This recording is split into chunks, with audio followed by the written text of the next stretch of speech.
Hello and welcome to the guided video tour of this document, the Timeline.pdf. You can download this document to your phone, tablet, computer. If you go to the YouTube page, if you're watching this and it's embedded and you're not on the YouTube page, you can right-click on the video and copy the video location. Copy link to video and paste that in a browser, and that will take you to our YouTube page, and there will be a link in the description.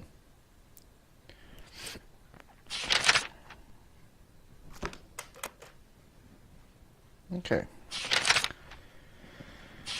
So basically, your Bible timeline can be broken down into sections. We've got the first, well, let's go to the bigger one. Got from creation to the flood, from the flood to the promise when Abraham was 75 years old, and God called him out of Haran and said, leave your people, leave your father's house, go to a place I will show you. That's the promise.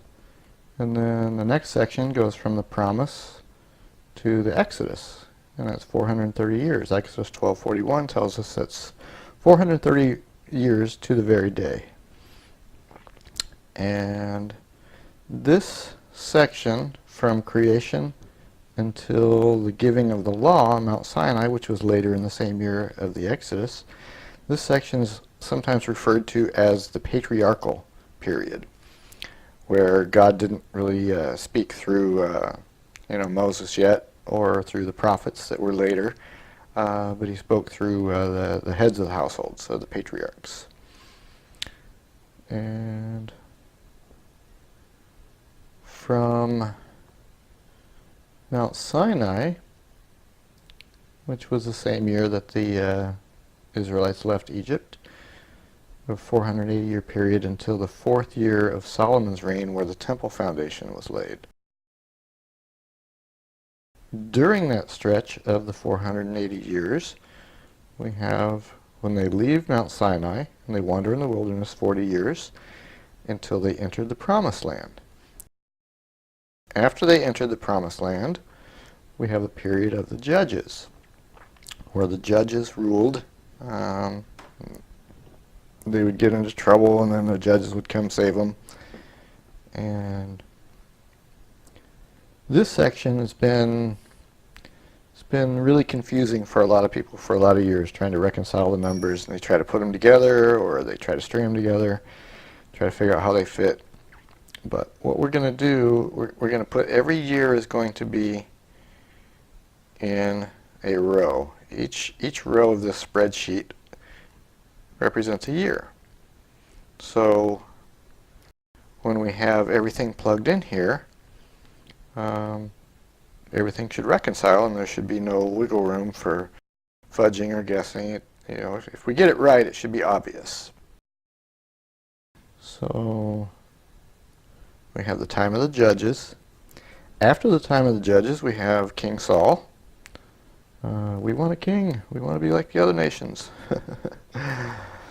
So you have King Saul, and then King David, and then King Solomon. And of course, the 480-year period. That's enough to give us the structure and the anchor points on the timeline.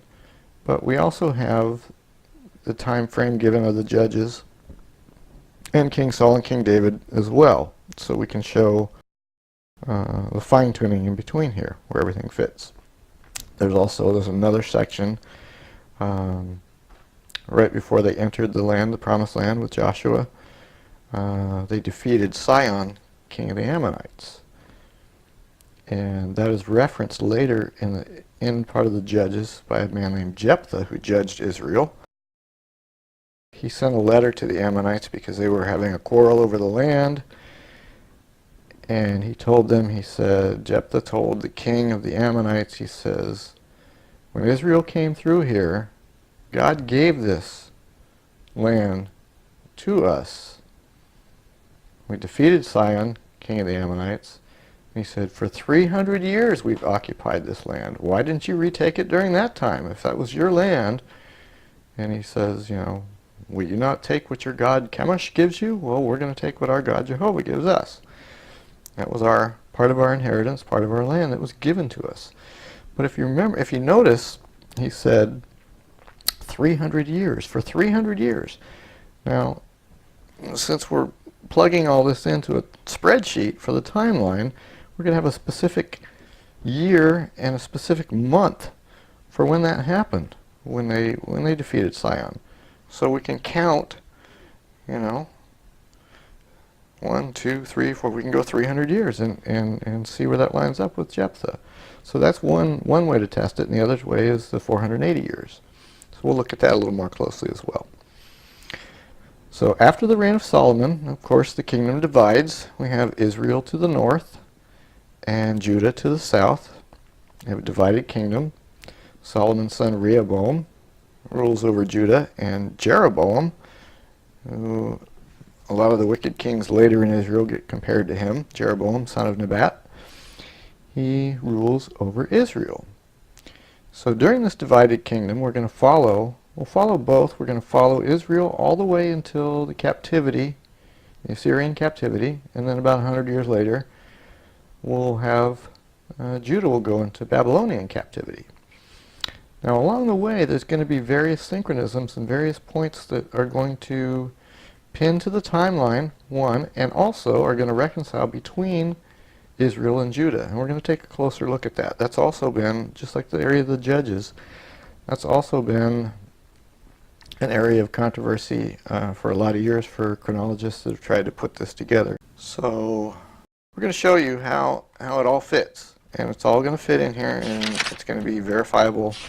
And we're going to have synchronisms between Israel and Judah, as well as we get into the later Assyrian history, the secular history for Assyria and Babylonia.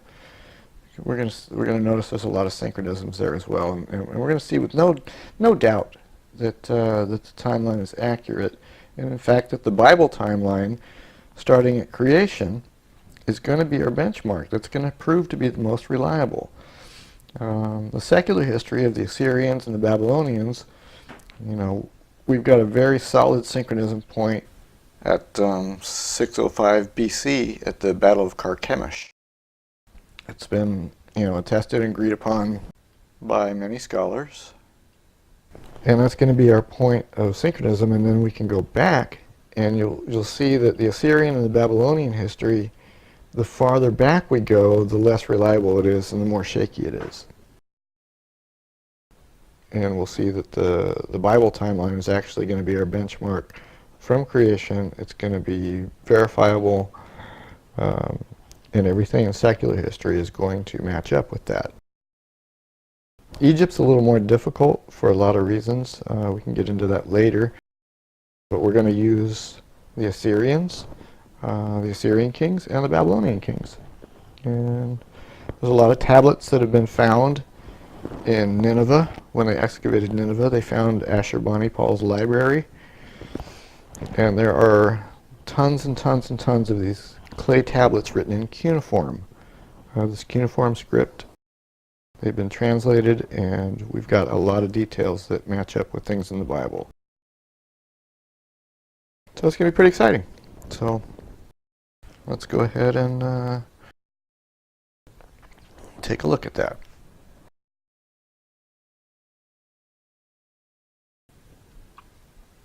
And there's a couple of videos here you can check out as well. Timeline introduction goes over a little bit of what we've done already, goes into some more detail about the 430 years, how that breaks down, the time in Egypt and time wandering in Canaan, lifespans in the Bible.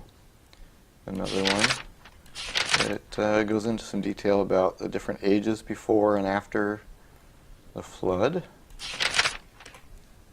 And neither of those two videos have sound. But anyway, so we're going to start here in the beginning, Genesis 1:1. In the beginning, God created. And we'll notice the column on the left here on the spreadsheet. Each row represents 1 year, and these are the consecutive years from creation. Later, when we get to the flood, column A will list consecutive years from the flood. So we have Adam's first year, and we're going to follow that all the way down to his 130th year, because the Bible tells us in Genesis 5:3 that Adam lived 130 years and begot a son, Seth. And after Seth was born, Eve said, God has appointed another seed for me instead of Abel, whom Cain killed. So if we're reading through the first 4 chapters of Genesis, we might get the idea that Adam and Eve had 2 boys, Cain and Abel, and they were a little family of 4. And then Cain killed Abel, and then they were down to a family of 3. And then Seth was born, and they're back to a family of 4 again. But after Cain killed Abel, he was exiled, and it says that he dwelt in the land of Nod, east of Eden, and that he was fearful that anyone who would find him might kill him. So the question arises, where did these people come from? Well, as we follow the genealogy listed in Genesis 5 and Genesis 11, we notice that it is the lineage to the Messiah. It's actually Christ's genealogy. So the mentioning of Cain and Abel should not lead us to believe that they were the only 2 kids. It was in fact that Abel was designated to be in the line of Christ, and that when he was killed, that Seth became the replacement in the bloodline to Christ. Genesis 3:20 tells us that Eve was the mother of all living. So we go back, say, 10 years before Seth was born, and they were told, Genesis 1:28, be fruitful and multiply and fill the earth. So they had 120 years up until this point, say arbitrarily 10 years before Seth was born. And we can get an idea of about how many people there would have been on the earth at that time.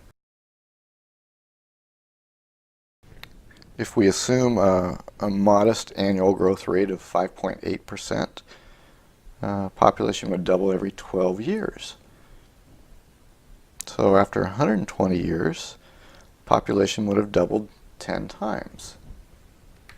So you have Adam and Eve, and 2 people, and you're going to double in 12 years. Doubled once, twice, 3, 4, 5, 6, 7, 8, 9, 10 times. You've got a couple thousand people. And also, if Adam and Eve would have had more than just 2 kids in the first 12 years, then that number would be even higher.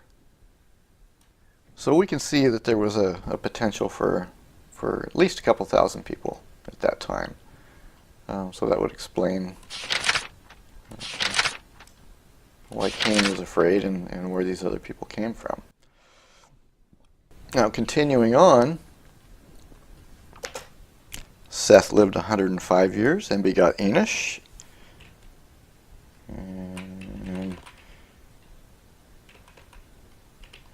Enosh lived 90 years and begot Canaan. Canaan lived 70 years and begot Mahalalel. Mahalalel lived 65 years and begot Jared. Jared lived 162 years and begot Enoch. Enoch lived 65 years and begot Methuselah. Methuselah lived 187 years and begot Lamech. Lamech lived 182 years and had a son, Noah. Now Noah had 3 sons, Shem, Ham, and Japheth. And we know that Shem is in the line to Christ, but we're not told specifically when Shem was born.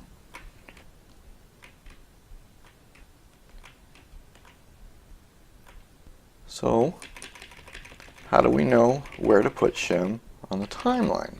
Since we're not told specifically how old Noah was or how many years he had lived when Shem was born, we actually have 4 synchronisms after the flood that tie us into Shem and Noah and Arphaxad and the 2nd year after the flood. So we follow that down.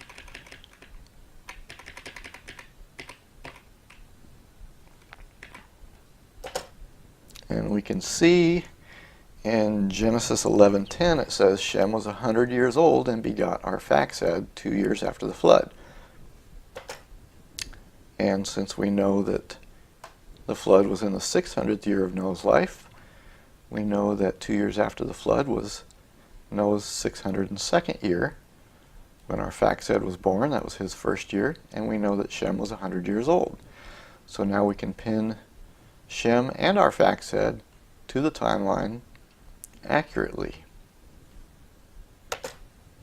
And if you notice, there's quite a bit of detail in here about the timing, like the dates and the days, the events of the flood. We're not going to go into all that, but you can kind of peruse this on your own. This one we've already looked at. This link here is to a video by a group called Genesis Apologetics. Shows how the geological evidence and the fossil record coincide with a lot of the specific information that's time-stamped during this year of the flood. So that's good to check out. Join us next time when we will be taking a look at the time frame between the flood and the promise. We have the beginning of multiple languages, the birth of nations, the year that Abraham was born, the promise when Abraham was 75, and the beginning of the 430-year sojourn. Make sure and subscribe to this channel so you don't miss any upcoming videos, and plus it'll make it easier to find your way back here in the future. Thanks for watching.